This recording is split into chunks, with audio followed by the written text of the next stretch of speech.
You are on the couch, and in today's episode, we are discussing worship. In the studio with me is Tracy and Ashwin. And before we continue, Tracy, do you mind opening us with a word of prayer? Sure. Dear Lord, thank you for bringing us safely here today. Please open our hearts and our minds to the topic, and everyone that's listening, go with us now. Amen. So, the other day, I was death scrolling. We all know what death scrolling is. I don't. So, death scrolling is you're on the social media platforms and you're just scrolling and scrolling and scrolling. Before you know, 5, 10, 15 minutes, half an hour, 2 hours are gone. But I stopped on an interesting little clip, which is... So this was by accident, basically. Yeah, which is on those 30-second video short platform things. And they were talking about an interesting event that happened earlier in the year. It was an awards event. And there was a TV network that was broadcasting this event. But before the event started, this network put on the interwebs that we are ready to worship, which was a very interesting choice of words because of what took place in that award ceremony. So this made me think, worship. What is worship? What is worship to you? When you think of worship, what do you think?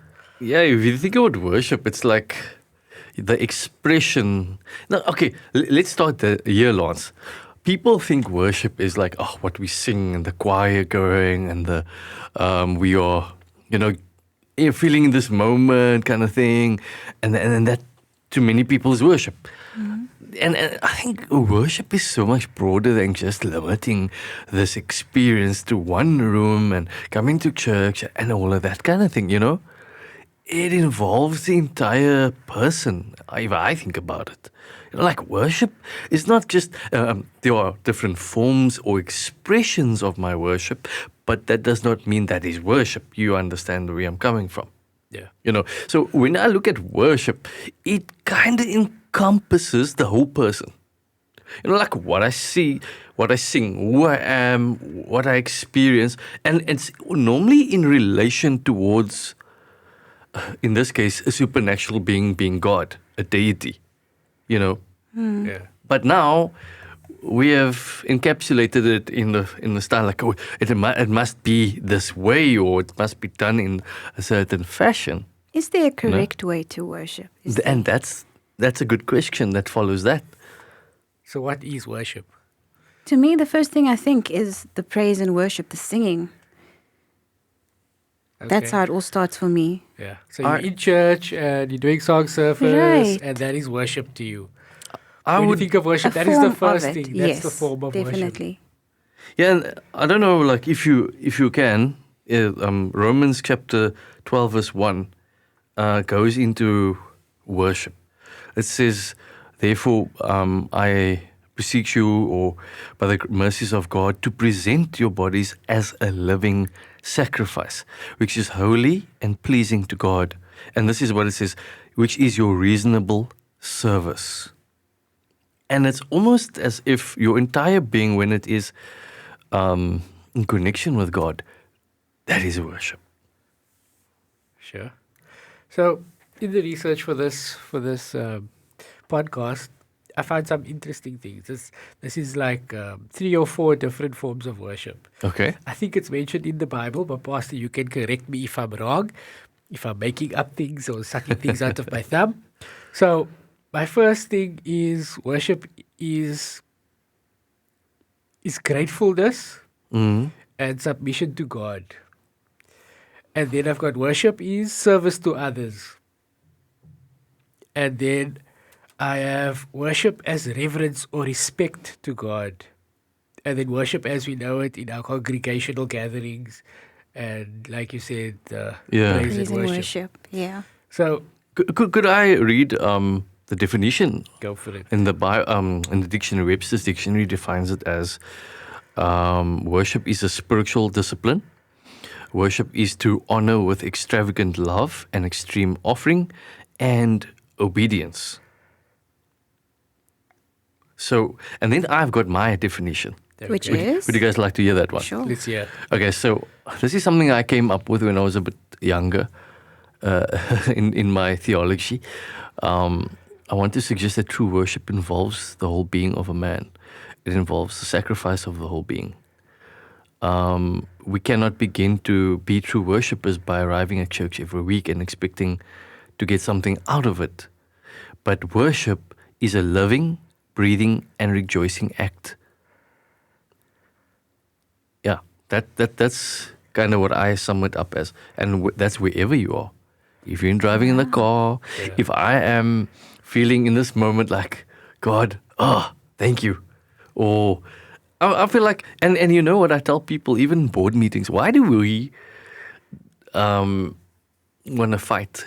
You know, you should be able to have a meeting on a Sabbath, even in at times where it calls for, you know, which is important. And that is also a type of worship. Wow. That's good. This is going a bit It deeper. is going deep.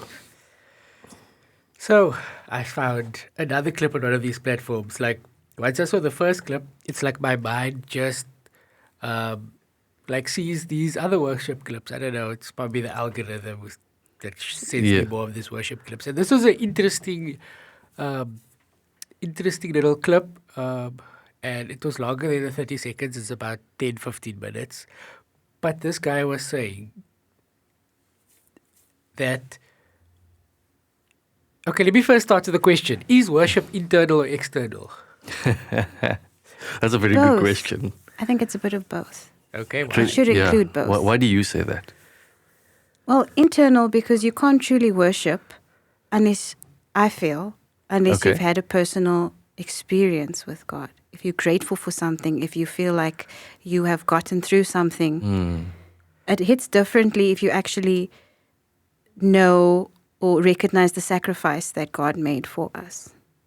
Okay. And the external, of course, is the Yeah, singing what and we the praise sing. and worship. Yeah. So are you saying then, which I tend to agree with as well, is like that what you experience internally flows out Correct. and gets carried out? I can't even say you but can't maybe- have the one without the other because you can. But the one can influence the other. Correct. The external can influence the internal. Maybe how real it is, or maybe how deep the experience is. I read something. Christian worship takes place at the moment when self is stripped of all its pride, pretensions, and deviations, Wow. and moves towards the recognition of its maker and redeemer. So there's no self when you worship. Interesting. So if there's traces of self, then that would not translate into worship. Well, maybe self-worship then, which is quite interesting because, like I said, it's like you said internally, and then it comes. How many times do people sit in church and they leave, or they're sitting in church and they're thinking about work and what they need to do when they get home, and then they leave and they're like, "Oh my goodness, that was a Unfulfilled. terrible service." Yeah. But your Whose mind fault was was wondering. your mind was So my wondering? next question is, who is worship for? Who's worship for? Yeah. Yeah, Is it for you? Is No, it for it's not God? supposed Who to be is it for you. It's supposed to be for God. Wait. I just want to interject there. I want to differ with that. Okay. I feel like it is both. Worship, well, it does something to you. It gives you fulfillment. It brings you that inner peace and connection with God. But it's towards someone, you know. It's also fulfilling to you, like you said, the internal, but then it's also towards an object or a person. I suppose it depends on your idea, idea, thoughts. your thought, Let's look at the reason the behind your Israelites. worship. The motive for worshipping. Some people worship to receive something. Lord, I want a new car. I want, I mean, to worship, truly worship, and know that you're not going to get anything back. That might be a wrong premise then to start off with, Correct. So you're only there because you want something. You're only Exactly. worshipping because you're going to get something out of it. Is that what you're saying? That is what So I'm I'm saying. going to worship because I ask God for a new car and a new house or something else. And this is the reason why I'm going to church, and this is the reason why I'm worshiping. Because the more I'm there, the more I worship, the more likely it will happen. So you asked us a question. Do you have some answers for us there? No. I have a story to tell you. That's why I asked those questions. Okay. Before I tell you that story, I want to hear what you guys think. I don't want to influence you before, because this is a interesting way of looking at things, and it's kind of backed by science. Okay. Of course it is. I would love to hear that. But before we get there, maybe I can just say this. There was a writer that said, why do we worship God for what he can give us? In other words, we worship him for the blessings. Or we're not supposed to worship him because he's God. And I think the Bible has that foundation of God is love. And with someone that you love, that you express love towards, you want to, you enjoy that person's company. You want to be around them, Right. And that's the kind of thing it is with God. And then out of the outflow of that relationship, God is like, you know what? There's blessing. There's blessing. But it does not mean that God does not bless. It's his nature to bless, But I think when it is more focused, you and him, it's God's blessings are more tailor-made for you. But when you're coming into the whole idea of a blessing, because the rain falls on the just and the unjust, that's what God says. So these general blessings and specific as well. And that's how I tend to see it in terms of worship. So I just had a thought, and I was thinking, so the best position to come and have worship possibly is to come with gratefulness. I like that. Yes. With a grateful heart, Gratitude. you're coming to worship, thanking him and worshiping. Instead of coming there and be like, hey, I'm getting something, so I must go. Yeah. Getting something in return. It's almost as if the human being doesn't recognize what God does, So when you come to worship, you don't always think about what God has brought you through for the week or how it's been that God has done this thing for you. It doesn't translate into gratitude. It doesn't translate into, I must give my worship. It's something that we've done by rote because we've gotten used to it, and because we're used to it, and because that's how it's always been, or that's how it is. I grew up in the church, or I've grown up, and that's why in the start of what I said is, why do we limit worship to a building or a place as well? I'm not saying that's not a good thing, but it makes it very rigid sometimes. So let me ask you this. Can we consciously or unconsciously worship other things in our life? Yes. Well, most definitely. Yes, you could be worshipping other things without even knowing. Yeah. For example, back when I was younger, my mother always used to tell me, you're making TV a god because you're spending so much time in front of the TV. Besides you're going to get square eyes, this was the other thing. So It doesn't look square yet. So you okay? I can still spend some time in front of the TV. But she was saying, you're making TV your god. You're spending so much time with this thing. So are we saying anything that we focus too much on could become a god? To you, as a person. But in other definitions that I looked up, because there's a lot of different definitions for worship, some of them were saying it's a ritual. It's a ritual. A ritual? Yes. You're performing a ritual when you worship. That is in one definition that I found amongst the others. Yeah. And something interesting about rituals, you could be performing rituals in your daily life without you even knowing. That's true. Because you're doing certain things without you even knowing. So, but rituals was normally associated in the Bible with paganism. Yeah. If I can could go that far, because what that happened is like, if you look at Babylon or all the other, when they worship these images or materialism, idols, whatever that they even made from the god of and even in the Romans, god of the sky, god of war, god of love, eroticism, and etc. But then in a Christian sphere, it doesn't.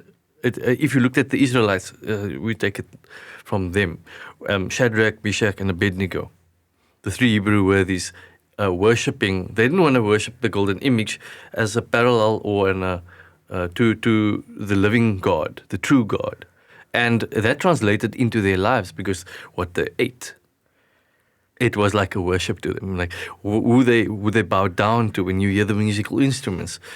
That was tested.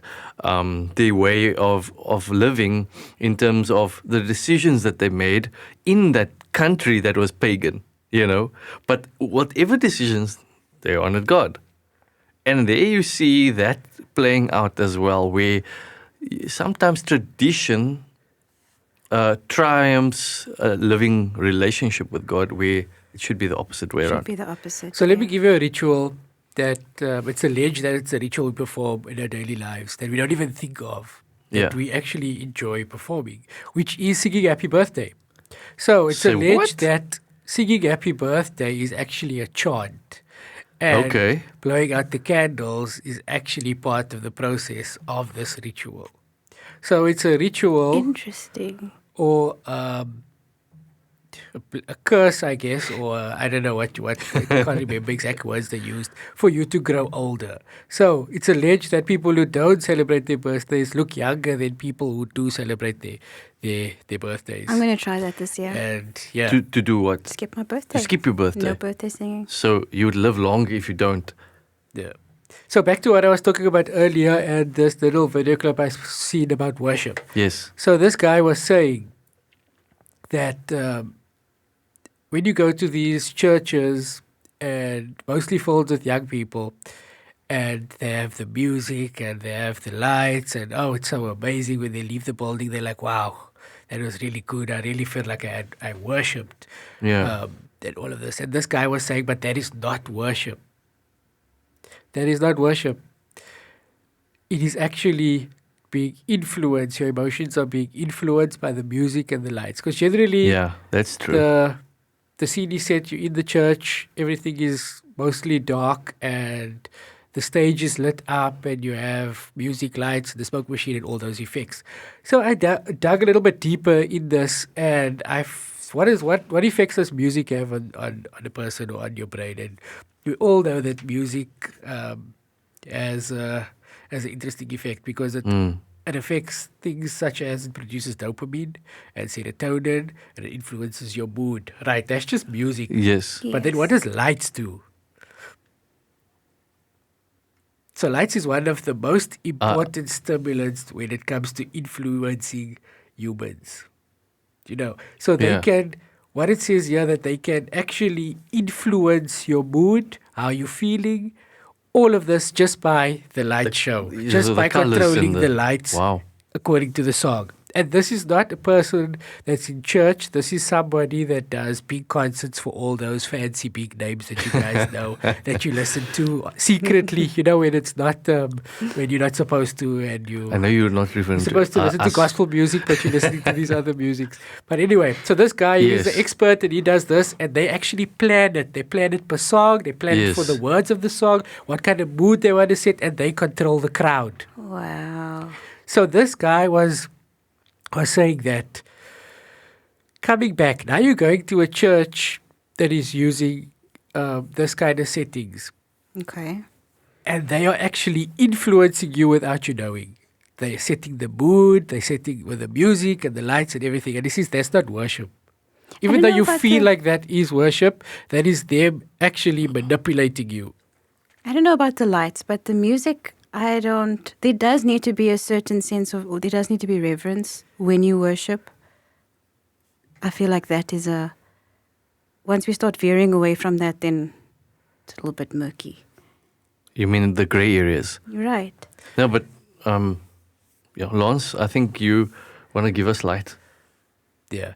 So just to recap the show, because we're running out of time, worship is a dominating theme in the Bible, from Genesis to Revelation. And because God, who is the creator of all things,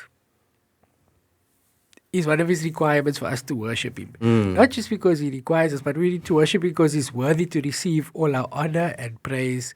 Service is also part of worship, so our service and our respect. Yeah, absolutely. Because if you and I think one of the things is to contemplate on God, on Jesus, and as we do that, we will come closer to him, and we will automatically respond to God in worship. And on that note, we have come to the end of this podcast. Thank you so much for listening, and until next time, goodbye and God bless. Thank you for listening. Don't forget to like, subscribe, and hit the notification bell.